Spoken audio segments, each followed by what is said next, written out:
Hello, नमस्ते बच्चों, कैसे हो आप सब लोग। तो कल के सेतुबंध कार्य के क्लास में हमने बातें किए थे आपके सिलेबस और साथ ही साथ प्रश्न पत्रिका के नमूने को लेकर। तो वहां पर हमने बातें किए थे कि आपके साहित्य वैभव सिलेबस में कुल मिलाकर 4 सोपान है। पहला सोपान गद्य का है, दूसरा जो है पद्य भाग, वहां मध्यकालीन और आधुनिक कविताएं रहेंगे, ठीक। और तीसरा जो है वहां पर रहेगा अपठित गद्यांश। चौथा चतुस्थ सोपान जो है आपका अभ्यास पुस्तिका और साथ ही साथ व्याकरण का हिस्सा। तो ठीक बच्चों, मैं आशा करती हूँ सब लोगों के पास साहित्य वैभव में तीसरा सोपान जो है आपका अपठित गद्यांश और साथ ही साथ चौथा सोपान, वहां पर आपको पढ़ने को मिलेंगे व्याकरण के जुड़े हुए बातें और साथ ही साथ अभ्यास पुस्तिका लिखने का काम, ठीक। और यहाँ पर सिलेबस का जो काम है हम सब लोग रेगुलर क्लास में करेंगे बच्चों, ठीक। मैं आशा करती हूँ आप सब लोगों के पास साहित्य वैभव का किताब और अभ्यास पुस्तिका और हिंदी के लिए एक नोटबुक आपके पास है। तो इसके साथ साथ कल हमने बातें किए अब प्रश्न पत्रिका के नमूने को लेकर। वहां पर हर एक मेन क्वेश्चन में सब क्वेश्चंस आएंगे, जिनके लिए 1 अंक रहेंगे, 3 अंक रहेंगे, 4 अंक रहेंगे और पत्र लेखन के लिए 5 अंक, मैक्सिमम 5, मिनिमम 1। सविस्तार रूप से आपके प्रश्न पत्रिका के नमूने को उदाहरण के साथ अगर आप देखना चाहते हो 100 अंकों का, आपके पाठ्यक्रम के अंत में, किताब के अंत में वहां पर दिया गया है। आप एक बार हो सके तो वहां पर नजर डालिएगा, ठीक। और इसके बाद कुछ बच्चों का यहाँ पर पूछना है कि हम सीबीएसई वाले और आईसीएसई वाले, स्टेट वाले, हमारे यहाँ पर इतने थोड़ा से ना आंसर लिखने से ना मार्क्स मिल जाते थे, तो वैसे उनका कहना है। तो बच्चों यहाँ पर आप लोग याद रखिए, यहाँ पीयूसी को जब आप आओगे तो ना कोई रहेगा स्टेट वाला, ना कोई सीबीएसई, ना कोई आईसीएसई, तो तीनों स्ट्रीम्स मिलकर बन जाएंगे पीयूसी 1 और पीयूसी 2।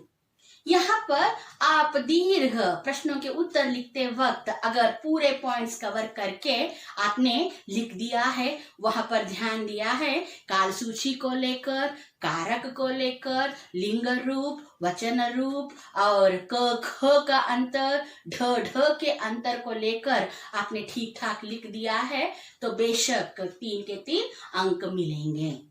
अगर 3 के लिए या फिर 4 के लिए अंक कटते हैं तो उसकी वजह लिखने के ये गलतफहमियां, तो इनको निकाल कर आप जरा संभल के आराम से लिखिए और बेशक आपको जितने अंक आप एक्सपेक्ट करते हो तो उतने अंक आप लोगों को मिल जाएंगे। तो इन सभी बातों को लेकर हम सब लोग अपने रेगुलर शेड्यूल में बातें करेंगे बच्चों। तो ठीक, कल के क्लास में सिलेबस हो गया और साथ ही साथ हमने किया एक डिस्कशन आपके मॉडल पेपर, और आज सेतुबंध कार्य के इस क्लास में मैं आपसे बातें करने वाली हूँ वर्णमाला को लेकर और साथ में शब्द को लेकर। तो क्या मैडम ये वर्णमाला को लेकर शुरू हो गई, तो ये मत सोचिएगा। सेतुबंध कार्य में ना मेरा फर्ज बनता है, duty, okay, I have to explain about वर्णमाला। तो चलिए वर्णमाला के बारे में अब बातें करेंगे। तो वर्णमाला उसमें 2 प्रकार हैं। पहला जो है स्वर, अ आ इ ई उ ऊ रू, ए ऐ ओ औ अम आहा, कुल मिलाकर 13 स्वर हैं। और स्वर के साथ आगे का ना जो भाग है वो है व्यंजन, ठीक। क ख ग घ ञ, च छ ज झ ञ, ट ठ ढ ड ढ न, त थ द ध न, प फ ब भ म, य र ल व श श, स ह श्र त्र ज्ञ, कुल मिलाकर 36 जो है व्यंजन। तो बच्चों, आप लोगों को पता है जब हम बचपन में सीखते थे यहाँ पर हिंदी के वर्णमाला को लेकर, तब हमारी टीचर हमको बताया करती थी अनार, आ आम, ई इमली, ई ईख, और वैसे ही क कमल, ख खरगोश, ग गणपति, या फिर ग से गमला भी हो सकता है, घ घर, च चम्मच, च छतरी, ट टमाटर का ट, और ठ ठटेरे का ठ। तो अब मैं आप लोगों के साथ वर्णमाला की ये जो एक्सप्लेनेशन जिक्र कर रही हूँ, तो मैं अपने बचपन में चली गई बच्चों, माफ करना। तो ठीक, तो यहाँ पर आप लिखते वक्त जरा ध्यान दीजिएगा। कुछ बच्चे ना खरगोश के बदले में ख, बड़े ख के बदले में छोटा ख लिखकर छोड़ देते हैं। एक वैल्यूएटर अगर स्ट्रिक्ट आ गया तो वो ऑब्जर्व करता है आपके लिखावट को, आपकी देवनागरी में छोटा क, ख, च, छ आपने ठीक ठाक लिखा है कि नहीं। इन सभी बातों को आप जरा ध्यान से, और उत्तर लिखते वक्त अगर आप संभल के लिखोगे तो आपकी प्रेजेंटेशन एकदम बढ़िया रहेगी बच्चों। तो ये बात रही वर्णमाला को लेकर। चलिए, वर्णमाला के बाद में बारी आती है शब्द की। तो क्या है वाक्यांश, डेफिनिशन शब्द का? तो वो कुछ इस प्रकार है, अक्षरों का समूह जिसका कोई अर्थ हो उसे शब्द कहते हैं। अक्षर यानी कि आपके अंग्रेजी में लेटर कहलाता है।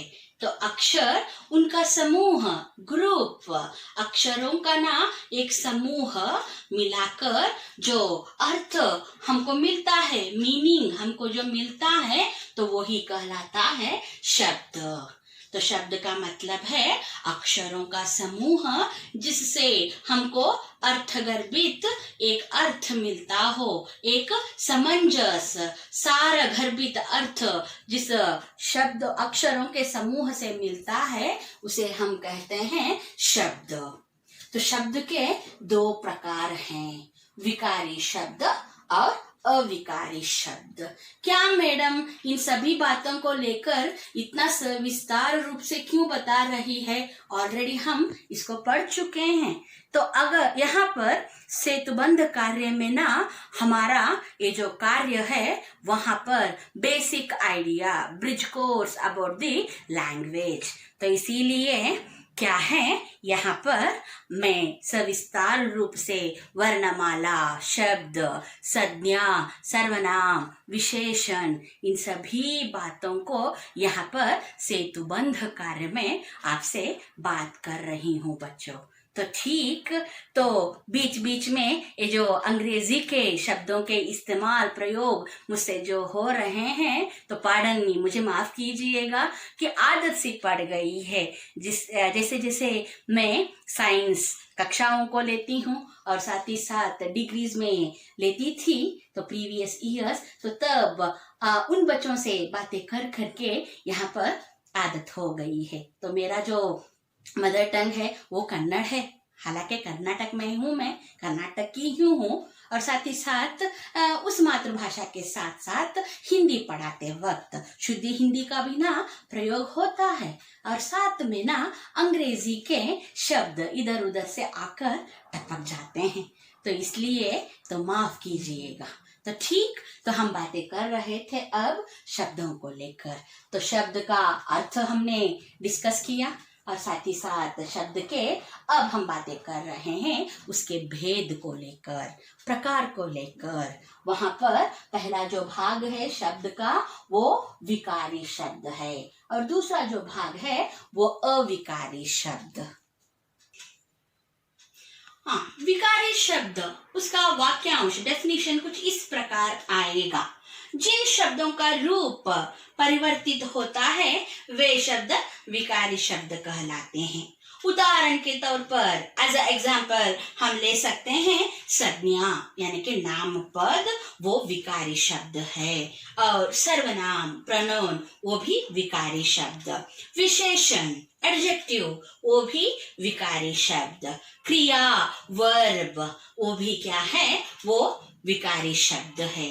तो उदाहरण के तौर पर संज्ञा नाम पद के लिए अगर हम उदाहरण लेंगे, कुत्ता, कुत्ता का ना रूप परिवर्तित होता है कुत्ते, ठीक।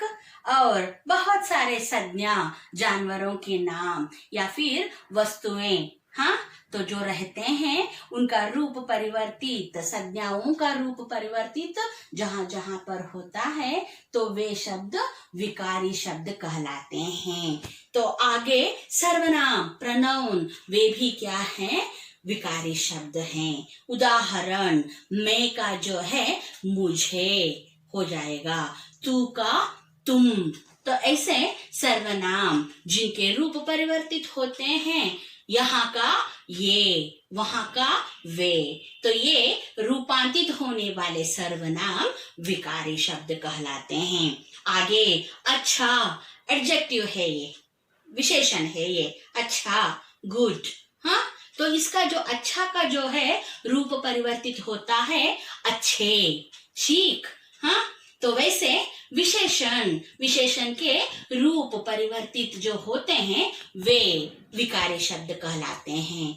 तो आगे और अगर उदाहरण दें विकारी शब्दों को लेकर, क्रिया वर्ब जो है तो उसका रूप परिवर्तित होता है, क्रिया का ना रूप परिवर्तित होता है। उदाहरण के तौर पर अगर हम कहेंगे खाता, खाने का काम जो होता है, खाता का ना रूप परिवर्तित होता है खाती, खाते, ठीक। और वैसे है गाता, गाता यानी कि सिंगिंग, गाना करने वाला, गाता, गाती, गाते। तो क्रिया, क्रिया का भी रूप जो परिवर्तित होता है तो वे क्रिया जो है विकारी शब्द कहलाते हैं। यानी कि संज्ञा, सर्वनाम, विशेषण और क्रिया, ये सब ना विकारी शब्द, ठीक। शब्द का और दूसरा विभाग जो है भाग, वो अविकारी, यानी कि जिन शब्दों का रूप परिवर्तित होता नहीं है तो वे सब शब्द जो है अविकारी शब्द कहलाते हैं। तो उदाहरण के तौर पर क्रिया विशेषण, संबंध बोधक, समुच्चय काव्य, इनका ना रूप परिवर्तित होता ही नहीं है। जिन शब्दों के रूप परिवर्तित यानी कि चेंज होते नहीं, बदलाव जिन शब्दों में आता नहीं है तो वे सब अविकारी शब्द कहलाते हैं। यानी कि विकारी शब्द का सविस्तार रूप से अब हमने बातें किए और साथ ही साथ अविकारी शब्द उनके डेफिनेशनों के साथ साथ।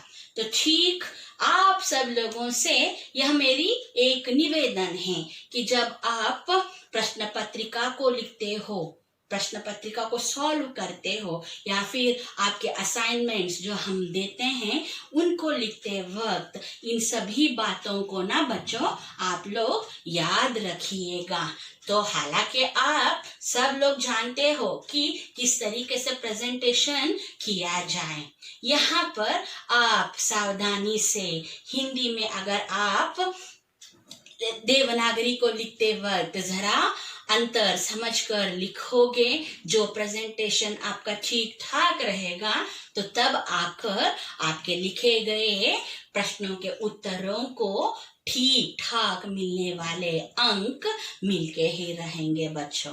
तो ठीक, और इनके साथ साथ जब हम आशा करते हैं कि जल्द से जल्द ये सब कोरोना जल्दी से खत्म हो जाएं। जब हम रेगुलर स्लॉट्स में आ जाएंगे, आमने सामने हूबहू जब हम लोगों की मुलाकात होगी, तो तब बहुत कुछ कारनामे काम हम लोगों को करना है बच्चों, ठीक। और उस वक्त हम संभल कर साहित्य वैभव को लेकर पढ़ेंगे, लिखेंगे, और साथ ही साथ असाइनमेंट का काम भी आपको मिलने वाला है। नोट्स भी मिलेगा आप लोगों को हर एक पाठ पद्य का।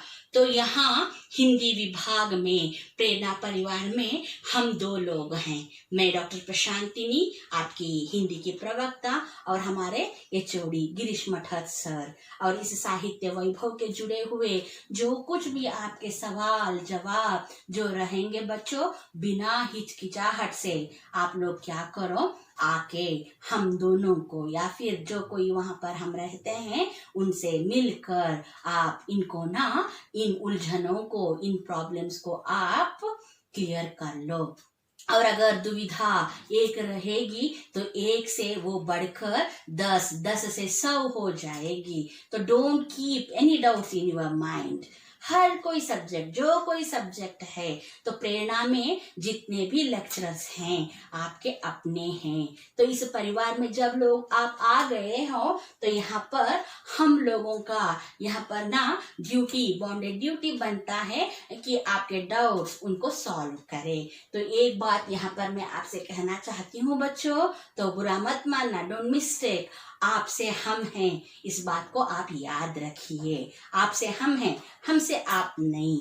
आप पढ़ाई कीजिएगा, कोर सब्जेक्ट, लैंग्वेजेस 6 के 6 जो आपके हैं, तो आपके अपने। तो ये 2 साल पीयूसी 1 एंड पीयूसी 2 बहुत ही मायने रखते हैं, ठीक। अब ये हालात जो आ गए हैं 2020 में, ये सब ठीक ठाक हो जाएंगे, भगवान की कृपा है। तो भगवान हमको और ये हालात को ठीक ठाक कर देगा। और साथ ही साथ हम क्या करेंगे, आने वाले दिनों में मिलकर एक साथ प्रेरणा परिवार में पढ़ेंगे। और इसके बाद साहित्य वैभव की प्राप्ति के बाद द्वितीय पीयूसी में आप साहित्य गौरव की प्राप्ति करोगे।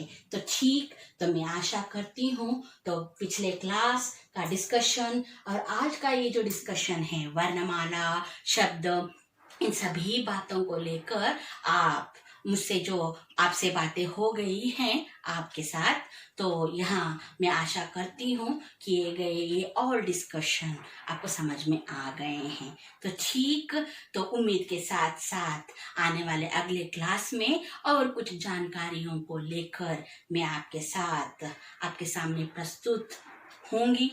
तो तब तक के लिए धन्यवाद बच्चों।